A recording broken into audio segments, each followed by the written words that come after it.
لله الحمد لله كفى وسلام على عباد الله الذين اصطفى أما بعد فأعوذ بالله من الشيطان الرجيم بسم الله الرحمن الرحيم إنا نحن نزلنا الذكر وإنا له لحافظون صدق الله العظيم. معزز علماء کرام، بزرگان محترم و عزیز طلبہ، خصوصاً اس ادارے کے محتمم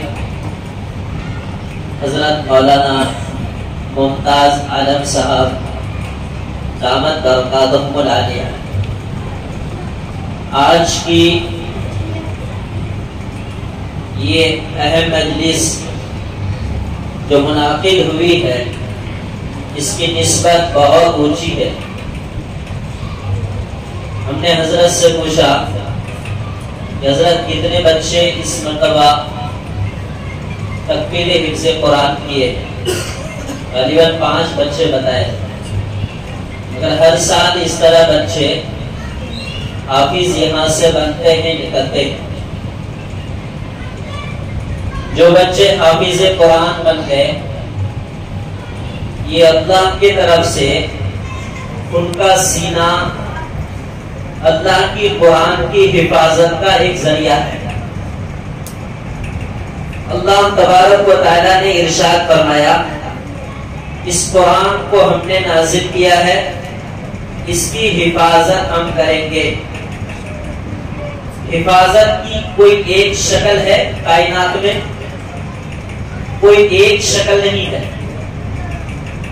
اللہ تبارک و تعالی قادر مطلق ہے. اللہ جیسے چاہے، جس طرح چاہے، جس کے ذریعے سے چاہے، جہاں چاہے قرآن کی حفاظت اپنی ذمہ داری سے کرتا ہے. دیگر آسمانی بڑی کتابیں توریت، زبور، انجیل، اس کی حفاظت کی ذمہ داری کا وعدہ کتابوں میں نہیں ہے. قرآن کی حفاظت کی ذمہ داری کا وعدہ ہے. اور اللہ تبارک و تعالی جو حفاظت فرماتا ہے، یہ جو سینہ ہے نا، جس کے سینے میں قرآن محفوظ ہو گیا، یہ اللہ کی طرف سے ایک برتن ہے. اس کی مثال آپ اس طرح سمجھیں، ایک آدمی ہے، اس کے گھر میں 10 تولے 15-20 تولے سونا ہے. اس سونا کو کہاں رکھتا ہے؟ وہ ایک چھوٹا سا باکس ہوتا ہے، ڈبہ ہوتا ہے، اس میں بند کرتا ہے. پھر اس ڈبے کا ڈھکن اچھے سے بند کرتا ہے. پھر اس ڈبے کو اندر کا جو محفوظ گھر کے اندر جو کپان ہوتا ہے، جو الماری ہوتی ہے، اس کا دروازہ کھولتا ہے. پھر اس الماری کے اندر جو چھوٹا سا محفوظ باکس ہوتا ہے، پھر اس کا دروازہ کھولتا ہے. پھر اندر لے جا کر حفاظت سے رکھتا ہے. وہ دروازہ بند کیا، بڑی الماری کا دروازہ بند کیا.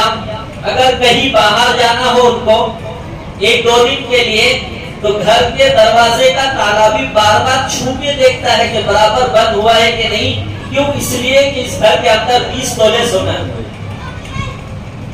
جب 2 دن کے بعد سفر سے واپس ہوتا ہے تو دروازہ کھولتا ہے. پھر اندر کے روم کا دروازہ کھولتا ہے. پھر جا کر اس کی الماری کھولتا ہے. الماری کے اندر کا چھوٹا باکس کھول کر پہلے اس کو دیکھتا ہے. کیوں؟ اس لیے کہ اس نے اس کے اندر ایک قیمتی سامان رکھا ہوا ہے. اور یاد رہے، صرف یہ 2-1 دن کے غائب آنے کی وجہ سے نہیں، گھر کے روز مرہ معمولات میں بھی وہ اپنی الماری کو بار بار دیکھتا رہتا ہے.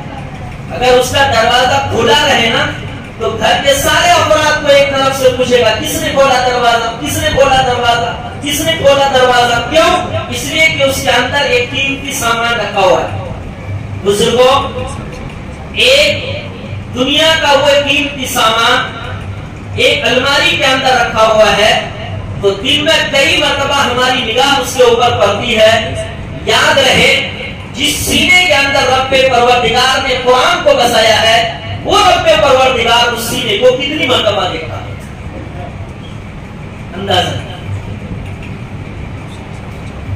ہم الماری کو دیکھیں نہ دیکھیں، ہم سونے کے باکس کو دیکھیں یا نہ دیکھیں، لیکن وہ رب کریم جو علیم خبیر ہے، کائنات کے ذرے ذرے کی خبر رکھنے والا ہے، اور وہ رب جس نے اس کائنات میں اس امت کی اس آخری کتاب کی حفاظت کی ذمہ داری لے رکھی ہے، اندازہ لگائیے کہ وہ رب رحیم و پروردگار ہمارے ان چھوٹے معصوم بچوں کے سینے میں اس رب نے قرآن کو رکھا ہے، بار بار دیکھتا ہوگا، بار بار دیکھتا ہوگا۔ کتنا خوبصورت انسان ہے وہ جس کے سینے میں اللہ کا قرآن ہے۔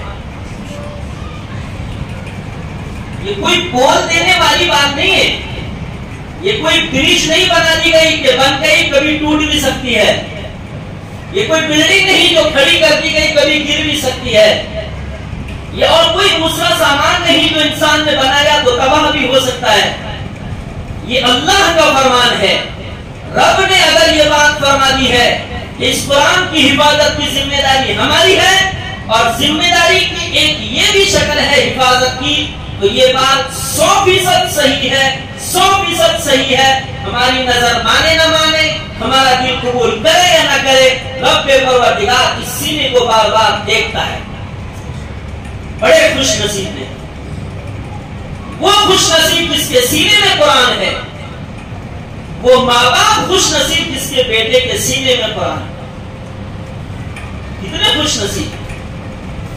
اسی لیے رب پروردگار نے فرمایا اس کی حفاظت کی ذمہ داری میری ہے۔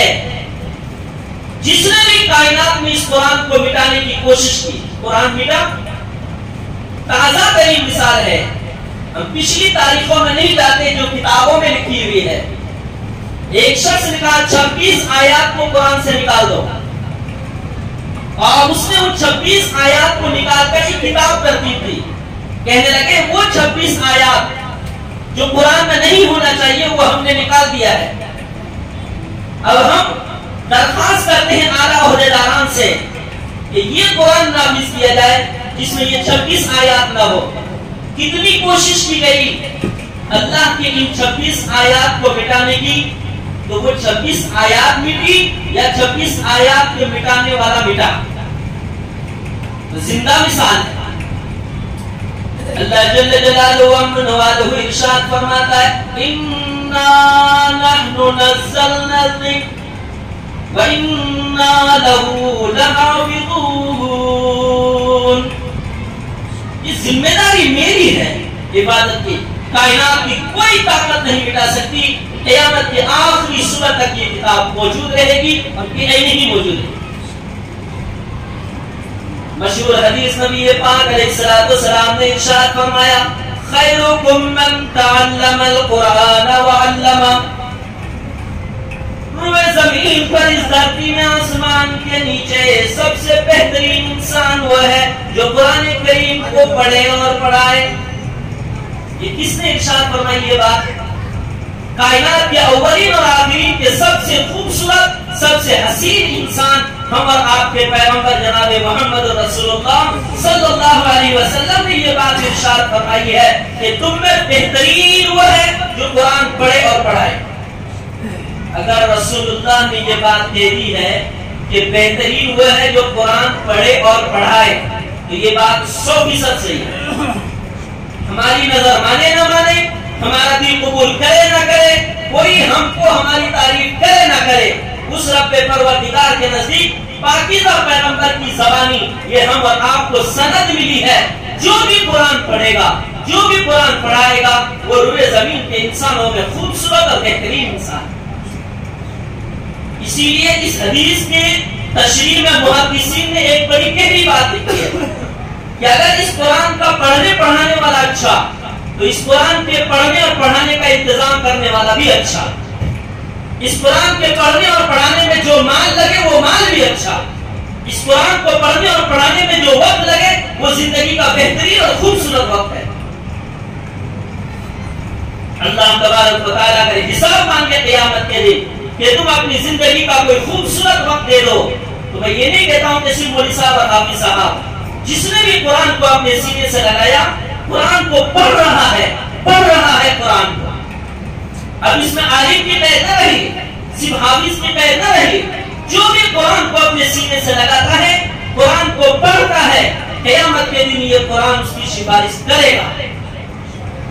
آج ہی ہمارے آسان میں درس حدیث ہو رہے تھے، اس میں ایک بات آئی، نبی پاک علیہ السلام نے ارشاد فرمایا جو شخص قرآن پڑھے گا قیامت کے دن یہ قرآن اس کی سفارش کرے گا.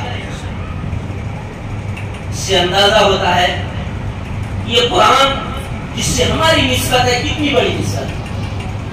وقت کم ہے، میں ایک آخری بات عرض کر کے اپنی بات ختم کروں کہ ایک مشہور حدیث ہم اور آپ ایک بار میں کئی مرتبہ سن چکے ہیں. انہی چیزوں کو ہم اس لیے نقل کرتے ہیں تاکہ مذاکرے میں آئے. جو چیز مذاکرے میں بار بار آتی ہے اس پر پھر آدمی کا جمنا اور عمل کرنا آسان ہوتا ہے. یہ نہیں کہا جائے گا کہ یہ تو ہم ایک بار میں 50 بار سن چکے ہیں، اب 50 بار ہم سن چکے ہیں، لیکن کیا ہمارا دل اس کے اوپر کامل یقین اور ایمان رکھتا ہے؟ ہم نے اپنے آپ کو اس کے اوپر ڈھالا ہے؟ نبی پاک علیہ السلام نے فرمایا یقال لصاحب القرآن، صاحب قرآن سے قیامت کے دن کہا جائے گا اقرأ وارتقی ورتل کما ترتل فی الدنیا فإن منزلک عند آخر آیت تقرأها. یہ صاحب قرآن سے قیامت کے دن رب پروردگار فرمائے گا اے حافظ قرآن، اے صاحب قرآن، اے سینے سے لگانے والا بندہ ہے، قرآن کریم سے محبت کرنے والا، آ جاؤ ایک ایک آیت پڑھتا جا، جنت کے درجوں میں چڑھتا جا. تمہاری آخری منزل وہاں ہوگی جہاں جا کر قرآن کریم کی آیت مکمل ہوگی. فَإِنَّ مَنزِلَكَ عِندَ آخِرِ آیَةٍ تَقْرَؤُهَا. اور قرآن کریم میں کتنی آیات ہیں؟ یہ مشہور ہے 6666، مگر 6000 سے اوپر اختلاف ہے ائمہ محدثین، مگر 6000 تو پکا ہے. 6000 سے اوپر 666 میں اختلاف ہے، لیکن 6000 تو پکی ہے. تو اب اس حدیث کے روح سے بزرگوں بات سمجھنے کی ہے. بچوں آپ لوگ بھی سمجھو اس بات کو، بات چل رہی ہے نبی علیہ السلام، ایک ایک آیت پڑھتا جا، جنت کے درجوں پہ چڑھتا جا. اب اس کے کتنے درجے ہوں گے جنت میں؟ 6000 تو کمپلسری ہے، 6000 درجے ہوں گے. ہم نے ترجمہ درجے کا کیا، آج کے حساب سے ہم ترجمہ کرتے ہیں 6000 مالک کا بنگلہ ہوگا. مانتے ہیں 6000 مالک کا بنگلہ ہوگا. یہ کس کو ملے گا؟ صاحب قرآن کو ملے گا. صاحب قرآن میں محدثین نے یہ متعین کیا ہے کہ یہ حافظ قرآن ہے، اس لیے کہا جائے گا کہ ایک ایک آیت پڑھتا جا اور جنت کے درجوں پہ چڑھتا جا. پڑھے گا وہی جس نے یاد کیا ہے. تو 6000 منزلے کا بنگلہ اس کو ملے گا. یہ تو کہا نہیں جا سکتا ہے کہ اور کن کا مرتبہ اور مقام کتنا بڑا ہوگا، پر اتنا ضرور ہے کہ حافظ قرآن کا ریکارڈ عام مومنین نہیں توڑ پائیں گے. کیوں؟ اس لیے کہ ان کا اعزاز ہے، نہیں توڑ پائے گا. یہ اللہ تبارک و تعالیٰ نے ان کو یہ مقام دیا. کچھ ریکارڈ کائنات میں ایسے ہیں جس کا ریکارڈ توڑا نہیں جائے گا یا کوئی توڑے گا نہیں. کائنات میں 6000 منزلیں کی بلڈنگ بن نہیں سکتی، بالکل نہیں. قیامت آ جائے گی لیکن 6000 منزلیں کی بلڈنگ نہیں بنے گی. اس لیے نہیں بنے گی کہ اگر بن جائے تو حافظ قرآن کا ریکارڈ ٹوٹ جائے گا اور اللہ حافظ قرآن کا ریکارڈ توڑے گا نہیں. اس طرح کی کئی مثالیں ہیں. معراج کے سفر میں اشارہ کر دیتا ہوں. نبی پاک علیہ السلام کی براق کی تیز رفتاری، پھر مسجد اقصی سے آپ جو اوپر گئے تو اس کی تیز رفتاری کتنی تھی؟ کائنات میں ایسی سواری قیامت تک نہیں بنے گی. اگر بن گئی تو براق کا ریکارڈ ٹوٹ جائے گا اور اللہ تبارک و تعالیٰ اپنے نبی کی سواری کا ریکارڈ توڑے گا نہیں. تیسری مثال، حضرت سلیمان علیہ السلام نے دعا کی تھی رب پروردگار مجھے ایسی حکومت دے جو کائنات میں میرے بعد کسی کو نہ ملے. یاد ہے حضرت سلیمان علیہ السلام کو جو حکومت ملی ہے قیامت تک ایسی کوئی سپر پاور حکومت بن نہیں سکتی. اگر بن گئی تو پیغمبر کا ریکارڈ ٹوٹ جائے گا اور اللہ ریکارڈ توڑے گا. یہ چند مختصر باتیں تھی. ایک کہتے بھی ساری باتیں حافظوں کے لیے ہو رہی ہے. ایک حدیث ہے, ابھی میں مغرب بعد ایک کتاب اٹھایا, تازہ ترین ایک حدیث پڑھ رہا تھا. حضرت ابو ذر رضی اللہ تعالیٰ عنہ کو نبی علیہ السلام نے نصیحت کی, یا ابا ذر لَأَن تَبْدُوا آیَةً مِّن کتاب اللہ فَلَهُ بِهِ نہیں آیَةً مِّن کتاب اللہ خَيْرٌ لَكَ مِنْ أَن تُصَلِّ مِئَةَ رَكَعَةٍ.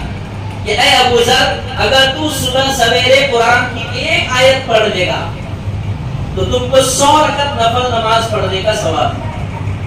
اندازہ لگائیں, اے ابو ذر قرآن کی ایک آیت پڑھے گا تو تم کو 100 رکعت نفل نماز پڑھنے کا ثواب ملے گا. اور اگر تم صبح سویرے جا کر علم کا ایک باب سیکھ لو گے تو 1000 رکعت نفل نماز پڑھنے سے ملے گا. 100 رکعت نفل نماز پڑھنے سے بہتر جو صبح سویرے تلاوت کریں گے. تو بزرگوں, جو قرآن سینے میں محفوظ کر لیا ان کا کچھ مقام ہے. جو قرآن کی تلاوت کرے گا قیامت کے دن قرآن اس کی سفارش کرے گا. قرآن کی ایک آیت صبح سویرے جا کر کے پڑھے گا, 100 رکعت نفل نماز کا ثواب ملے گا. ایک باب علم کا سیکھ لے گا, وضو کے فرائض, تیمم کے فرائض, اور بھی کوئی علم کا باب سیکھ لے گا, 1000 رکعت نفل نماز پڑھنے کا ثواب ملے گا. ساری چیزیں ہیں جو ہم اور آپ کے لیے دنیا کے اندر موجود ہے, جس سے ہم اپنی آخرت بنا سکتے ہیں. دعا ہے اللہ تبارک و تعالی ہم سب کے یہاں جمع ہونے کو قبول فرمائے اور اس ادارے کی اللہ حفاظت فرمائے. تمام مواد رکاوٹوں کو اللہ دور فرمائے. غیب سے اللہ پاک ساری ضروریات کی تکمیل فرمائے. آج کی اس مجلس کو جو بھی حاضر ہوئے ہیں, جتنی باتیں کہی گئی سنی گئی, اللہ ساری باتوں پر عمل کی توفیق عطا فرمائے. وآخر دعوانا الحمدللہ رب العالمین.